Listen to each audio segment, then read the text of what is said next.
What's up, everyone? Welcome back to the Home of the Land podcast. I'm your host, Mr. Titus J Cleveland. In this episode, we will be discussing UCF's newest star player who's taking the basketball world by storm. But that's not all, man. We're going to dive into the controversy surrounding Jerry Krause's induction into the Bulls Ring of Honor and Carmelo Anthony's honest thoughts on his former team. Without further ado, man, let's get right into it. We're going to start off with Mr. Mikey Williams, who has made it known that will be attending the University of Central Florida. And I mean, Mikey Williams has been a household name for quite some time now. In fact, with his recent commitment to UCF, has sparked an outpouring of emotions on social media. Fans are eagerly expressing their excitement for Williams to join, the Knight family, and they're excited for his decision and the journey that led him to here. Now, let's be honest, people. The journey has been far from easy for this young man, from being highly touted, as a recruit to now entering the transfer portal. Williams has faced numerous challenges and setbacks in these past 2 years. And it's all due to legal trouble, if I'm being honest. But not having played a single game for Memphis were just two of the many obstacles he had to navigate through. But what truly set Williams apart, in my opinion, was his acceptance of responsibility for his own actions. Instead of, making excuses and shifting the blame towards someone else, Williams looked within himself and publicly acknowledged his own mistakes and took ownership of them. And even more admirable, he has made a commitment to making a positive change in his life, and this newfound mindset had even caught the attention of UCF, which is why they were able to grant Williams a second chance to showcase, his talent. The recent decision made by Williams to enter the transfer portal truly highlights the challenges, disappointments he's faced during his brief stint at the University of Memphis. In a statement released on 3, a credible source, on Wednesday evening, Williams' attorney, Mr. Owens, explained the reasoning behind this drastic move. According to Owens, it all boiled down to the lack of consideration and motivation that the institution showed towards Williams during his situation. Despite his best efforts and commitment, Williams received little to no response from the university for several weeks. The disregard that he faced left him feeling uncertain and unimportant. It even became evident to Williams that despite his potential and passion for the sport, playing this season for the University of Memphis was not a priority, according to the institution. And to make matters worse, Williams discovered that there was a committee that was reviewing his eligibility for the 2024-25 season. Now, if I'm being honest, this was a misdemeanor charge, and they're considering a misdemeanor charge against him, whether or not he should be able to play the following season. Now, with this uncertainty surrounding his future, it became overwhelming for Williams now, and he still remained on the university's roster, and that would have meant that he would not miss just 1 year, but 2 years of basketball. And that possibility was just simply, unacceptable to Williams, who had worked so hard to get to where he was at. He decided that he couldn't put his trust in a place that didn't prioritize his well-being or his future. Now, as his attorney, Owens knew that Williams' decision was the best course of action given the circumstances. And as we reflect on the situation, it becomes clear that Williams' decision to transfer was not a hasty one, or not made on impulse. It was carefully thought out, and Williams and his team carefully evaluating all the possibilities, and in the end, ultimately came down to protecting his own future and career. Williams has put his best foot forward during his time at the University of Memphis, and he deserved an institution that would prioritize and appreciate his commitment and talent. Now, it may not have been an easy road for Williams, but he's finally found a place that believes in him and wants to see him succeed. And for the first time, he will be returning back to his home state of Florida to do just that. But the question on my mind is, how will Mikey Williams fit into this dynamic team. With the drive and the passion that he has for the game, it's unmatched. I get all that. But Mikey Williams has been making waves in the basketball world. Okay, we know what he's capable of. His skills on and off the court have caught the attention of many, making him a top prospect for college recruiting. Like I said, where he was recruited by some of the top teams, top colleges, in NCAA. One being Kansas, who lost to UCF a couple days ago, and it's funny how Mikey Williams decided to go to UCF. That's neither here nor there. But the real question is, can he make an impact on this UCF team? That remains to be seen. What we do know is that with his natural talent and determination, Mikey has the potential to elevate this team to new heights. Yet the transition to the collegiate level is not always seamless, if I'm being honest. Williams would have to prove himself against older, more experienced players that's on this collegiate level, but with his game-changing ability and his ambition, who's to say he can't lead UCF to a victory? I'm not going to go and say national champs, but they could do something special, with Williams on the floor at UCF. Now, UCF not only provides an ideal fit for Williams athletically, but also personally. Under the guidance of Coach Johnny Dawkins, Williams will have the support and resources that he needs to continue growing as a player and as a person. And for all those who had given up on Williams in these past 2 years, this is truly a chance for us to witness a true comeback story. Now, moving on, we're going to move into the United Center. We're going to go to Chicago, where the atmosphere inside the United Center was buzzing with an air of excitement just moments before their inaugural Ring of Honor. Class was they were introduced, man. If you guys know, this was a big deal. They've been talking about this. They're going to bring back all of the greats that played in Chicago. You had Luke Longley, you had John Sally, you had Steve Kerr, you had Tony Kukoc, even Michael Jordan showed face last night. So a lot of fans were eagerly awaiting to share in this extraordinary event. And the stage was set and the names began to be announced, and a wave of cheers and boos took over the arena, fueling the intense atmosphere even further. And amidst the roar in the crowd, one name in particular had sparked a polarizing reaction, and I'm pretty sure we all knew who that name was. And if you don't, it was Mr. Jerry Krause. The Bulls' longtime general manager was met with both adulation and animosity. While some fans showered him with heartfelt cheers, others couldn't hold back their boos, sending a clear message of their displeasure towards his management decisions.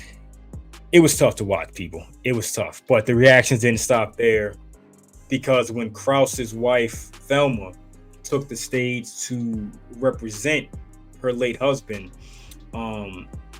the animosity of the crowd became even more apparent. To the surprise of many, she was met with some boos as well, visibly upsetting her as tears began to well up in her eyes. And it was just a bad reaction.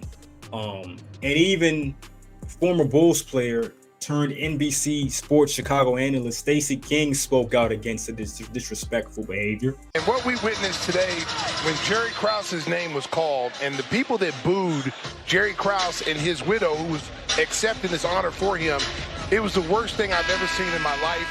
I hurt for that lady, brought her to tears, and whoever booed her should be ashamed of themselves. Now, as a longtime Bulls fan, I'm sure you have strong opinions about the recent news of Jerry Krause's induction into the Ring of Honor. And I can understand if those feelings are conflicted, given Krause's past and his, tumultuous relationship with the legendary Michael Jordan and Scottie Pippen and Phil Jackson. I can understand that. Yet, it's crucial to remember that our emotions can sometimes blur the truth. So let's dissect the situation together, shall we? Let's take a step back and put our fan biases aside for a moment, okay? First of all, Krause's role in building the iconic Chicago Bulls team of the 90s cannot be denied, okay? As much credit as Michael Jordan and Scottie Pippen and Phil Jackson deserve, It was Krause's strategic moves and eye for talent that strengthened the team's core and ultimately led them to 6 NBA championships. But of course, it's not as simple as just acknowledging his contributions to the team's success, because we can't ignore the controversies that plagues Krause's career or his legacy. You know, some being his feud and power struggle with Jordan is well documented in, The Last Dance, and has even led to Jordan publicly stating that he didn't want Krause present for his Hall of Fame induction. And then there's the contentious decision to break up the Bulls dynasty after their 6th championship, when Krause famously uttered the now infamous line, "Organizations win championships, not players." However, perhaps it's time for us to move past the animosity and acknowledge that Krause was a flawed but integral part of the Bulls' success during the 90s. Perhaps his induction into the Ring of Honor is not just about honoring him as an individual, but also about recognizing the entire Bulls organization and the collaborative work that went into their success. And maybe, just maybe, it's an opportunity for forgiveness and to celebrate the good that Krause brought to the team. So I'll leave you with this question. Can we separate Krause's personal faults from his accomplishments as a key member, of the Bulls' legacy? As a fellow basketball fan, I trust you come to your own conclusion on this complex and controversial topic. But one thing's for sure, it's a compelling conversation to have, and a reminder that sports, like life, can be full of both triumphs and controversies. And we're going to move on to Carmelo Anthony and his recent thoughts, or his recent takes on RJ Barrett, a former New York Knicks who has just been traded to Toronto, and his other former team, the Denver Nuggets. Now, to bring you guys up to speed, RJ Barrett, who has spent 4.5 seasons in the New York jersey, was traded this or 2 weeks ago or recently. And Carmelo Anthony, a former Knick, had weighed in on, RJ Barrett's overall game and what he thought RJ Barrett brought to New York. He's just a bland player, bro. Yeah. He's just like, it's not. That's not a shot. That's not disrespect. A lot of people. I ask a lot of people who are Knicks fans and see what they say, and just like, he's just not. Bro, he's good. He get it done sometimes, but it's not an exciting player. Like, you don't know if he got 4 or 26. Barrett was the highest drafted Knick since Patrick Ewing, like I mentioned before, in the 3rd pick in the 1st round, and he's also the first rounder to ever to secure a contract extension since Charlie Ward.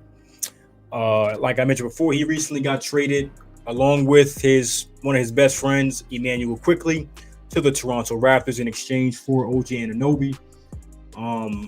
While being in the Knicks uniform, RJ Barrett put up 18 points, shooting just 42% from the field and 34% behind the arc. The Knicks felt like he just wasn't doing it enough, and they felt they had to transition their offense to Julius Randle and Jalen Brunson. Can't be mad at him. I'm not mad. However, since joining his hometown team, RJ Barrett has put up an impressive 21.8 points per game while shooting 59% from the floor in his first 6 games. Okay, he's doing his thing. I can't lie. But Anthony had his opinions on the former player. And being the 7th highest scorer in Knicks history, I think he had the right to give his opinion. He also mentioned the fact how, you're putting up 20, 22, 24 points as a 3rd option on the team. Now you feel like, I'm dropping 24 points and I'm still the 3rd option. Something not adding up. Okay, I guess I got to go. Like I said, these aren't my words. These is what Anthony said. I'm quoting him right now. Okay. Those were his words.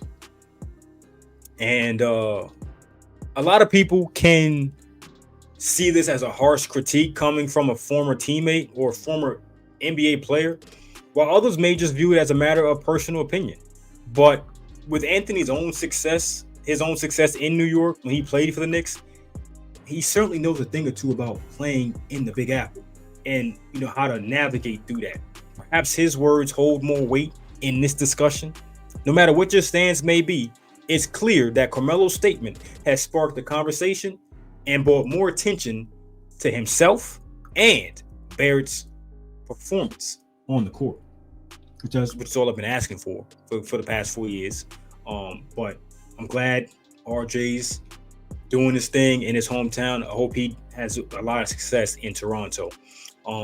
But it didn't stop there. Carmelo didn't stop there. He also voiced his frustration with the Denver Nuggets, man, the team that drafted him 3rd overall in 2003. Anthony, the prolific scorer and 3-time All-Star for the Nuggets, expressed his discontent with the franchise's decision to give reigning NBA Finals MVP Nikola Jokic his jersey number 15. Anthony described the move as petty, suggesting that it was an intentional snub rather than a simple choice of available numbers. Despite Anthony's departure from Denver in 2011, he still holds a prominent place in the team's history with 13,970 points scored. Anthony sits 3rd on their all-time scoring list, just ahead of Jokic's 13,023 points. Notably, Jokic also tops several statistical categories for the Nuggets as well, including rebounds, assists, double-doubles, and triple-doubles. And as Jokic continues to establish himself as a dominant force in the NBA, it seems like that number 15 will ultimately be associated with his name when it's all said and done, and his name will be on back of that number 15 when it's honored in the rafters at the Pepsi Center. With the promising future ahead, Jokic is poised to etch his name in Nuggets lore as the greatest player of all time. So, sorry, Melo, 15. I don't think you're getting that one. I don't think you're getting that one in Denver. You still got an opportunity for New York, though. So, we'll support you in New York. But as far as you getting your 15 retired in Denver, I don't see it happening, man.